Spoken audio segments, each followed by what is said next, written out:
सरकारी कर्मचारियों की पेंशन को लेकर केंद्र ने किया ये बड़ा ऐलान।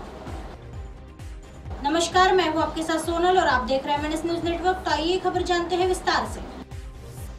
देश में पुरानी पेंशन और नई पेंशन योजना को लेकर सरकार एवं विपक्षी दलों के बीच खींचतान देखने को मिल रही है।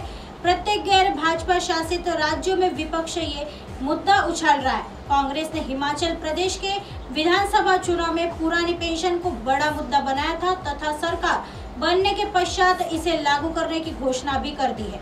अब शुक्रवार को संसद में वित्त मंत्री निर्मला सीतारमण ने सरकारी कर्मचारियों के लिए पेंशन से संबंधित मुद्दों पर गौर करने के लिए समिति गठित करने का प्रस्ताव रखा है। वित्त मंत्री ने कहा कि वित्त सचिव के नेतृत्व में एक समिति बनाई जाएगी। यह समिति नई पेंशन स्कीम का रिव्यू करेगी। निर्मला सीतारमण ने लोकसभा में फाइनेंस बिल पेश किया तथा हंगामे के बीच ही इस पर वोटिंग हुई। लोकसभा में फाइनेंस बिल को पास करा लिया गया। देश में 1 जनवरी 2004 से एनपीएस यानी नई पेंशन योजना लागू है। दोनों पेंशन के कुछ फायदे एवं कुछ नुकसान भी है।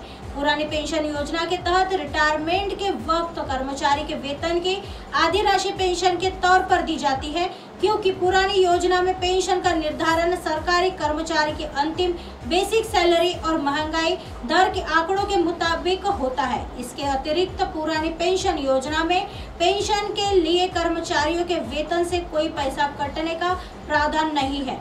पुरानी पेंशन योजना में भुगतान सरकार की ट्रेजरी के जरिए होता है। सबसे विशेष बात, पुरानी पेंशन योजना में प्रत्येक 6 माह पश्चात मिलने वाले डीए का प्रावधान है, यानी जब सरकार नया वेतन आयोग लागू करती है तो वो भी इससे पेंशन में वृद्धि होती है। वही नई पेंशन योजना पर रिटर्न अच्छा रहा तो प्रोविडेंट फंड और पेंशन की पुरानी स्कीम की तुलना में कर्मचारियों को रिटायरमेंट के वक्त अच्छा पैसा मिल सकता है, क्योंकि ये शेयर बाजार पर निर्भर करता है, किंतु कम रिटर्न की स्थिति में फंड कम भी हो सकता है। आइए बढ़ते हैं अगली खबर की तरफ। मजबूरी के पीएम है नरेंद्र मोदी, पीके का बड़ा बयान।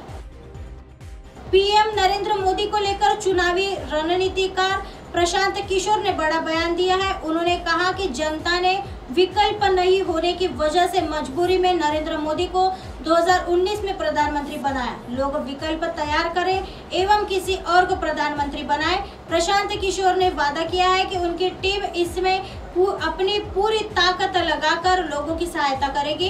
इन दिनों प्रशांत किशोर बिहार में जन सुराज यात्रा पर है। इसी के चलते सारण में जनसभा को संबोधित करते हुए प्रशांत किशोर ने यह बयान दिया। 2019 में लोगों का स्पष्ट कहना था कि पीएम पद के लिए कोई विकल्प नहीं है, इसलिए उनको वोट दे दिया, मगर अब जनता को विकल्प बनाना चाहिए। मैं उसमें जी जान से उनकी सहायता करूंगा। प्रशांत किशोर ने लोगों को संबोधित करते हुए कहा कि आप बोलते हैं कि मोदी जी ने आपका काम नहीं किया, तो 2019 में दोबारा उनको वोट क्यों दिए। कुछ लोग बोलते हैं कि विकल्प नहीं था। अब आप लोगों को मैं कहना चाहता हूं कि विकल्प बनाने से किसने रोका है। आप लोग विकल्प बनाइए, मैं उसमें अपनी पूरी ताकत झोंक दूंगा। प्रशांत किशोर ने कहा कि नेता आज बिहार में जाति की राजनीति कर रहे हैं, उनके साथ लोग भी जातिवाद की हवा में बह जाते हैं। नेता से अधिक जनता जातिवादी है। अब लोग नहीं संभालेंगे तो बिहार की दशा नहीं सुधरेंगी। लोगों को जीवन भर बिहार एवं अपनी दुर्दशा का भोग भोगना पड़ेगा। प्रशांत किशोर ने बोला है कि हम लोगों का उम्र आधा बीत चुका है, अब अपने बच्चों के लिए सोचने का वक्त आ गया है। यदि हम लोग जाति धर्म संप्रदाय जैसे मामलों में उलझकर वोट देते रहे तो जिस गरीबी बदहाली में हम लोग जी रहे हैं, इसी में बच्चे भी जीने की विवश में होंगे। लोग जानते हैं कि भ्रष्टाचार से रोज रोज सामना करना पड़ता है, फिर भी उसी जगह वोट करते हैं। प्रशांत किशोर ने नीतीश कुमार को भी आड़े हाथों लिया। उन्होंने कहा कि आप लोगों ने ही वोट देकर नीतीश जी को सीएम बनाया, अब कह रहे हैं कि उनके गांव का विकास नहीं हुआ। इसके लिए जिम्मेदार कौन है, नीतीश कुमार या आप? प्रशांत किशोर ने नीतीश कुमार को भी बिहार की सत्ता से बाहर कर देने की अपील की है। आइए बढ़ते हैं अगली खबर की तरफ। भारत साल 2025 तक टीबी खत्म करने के लक्ष्य पर काम कर रहा है, पीएम मोदी।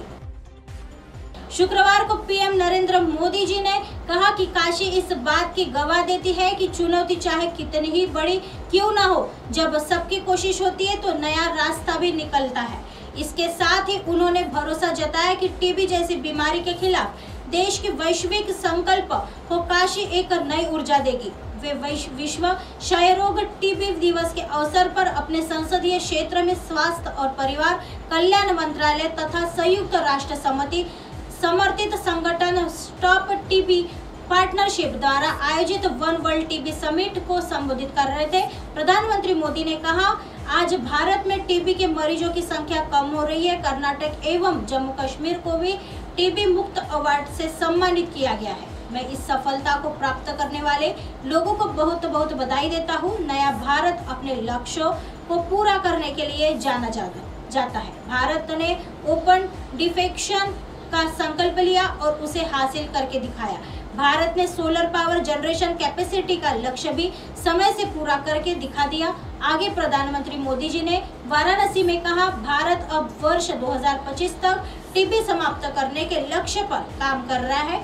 टीबी खत्म करने का ग्लोबल टारगेट वर्ष 2030 है, मगर भारत वर्ष 2025 तक टीबी खत्म करने के लक्ष्य पर काम कर रहा है। प्रधानमंत्री मोदी ने कहा, कोई भी टीबी मरीज उपचार से छूटे नहीं। इसके लिए हमने नई रणनीति पर काम किया। टीबी के मरीजों की स्क्रीनिंग के लिए, उनके ट्रीटमेंट के लिए हमने उन्हें आयुष्मान भारत योजना से जोड़ा है। टीबी की मुफ्त जांच के लिए हमने देश भर में लैब्स का आंकड़ा बढ़ाया है। प्रधानमंत्री मोदी जी ने कहा, टीबी के खिलाफ लड़ाई में भारत ने जो बहुत बड़ा काम किया है वो है जन भागीदारी। हमने टीबी मुक्त भारत के अभियान से जुड़ने के लिए देश के लोगों से निक्षय मित्र बनने का आह्वान किया था। इस अभियान के पश्चात लगभग 10 लाख टीबी मरीजों को देश के साम्राज्य नागरिकों ने अपनाया है, गोद लिया है। ऐसी खबरें फिर लेके आएंगे इसी समय इसी जगह। तब तक देखते रहिए महाराष्ट्र न्यूज सर्विस। नमस्कार।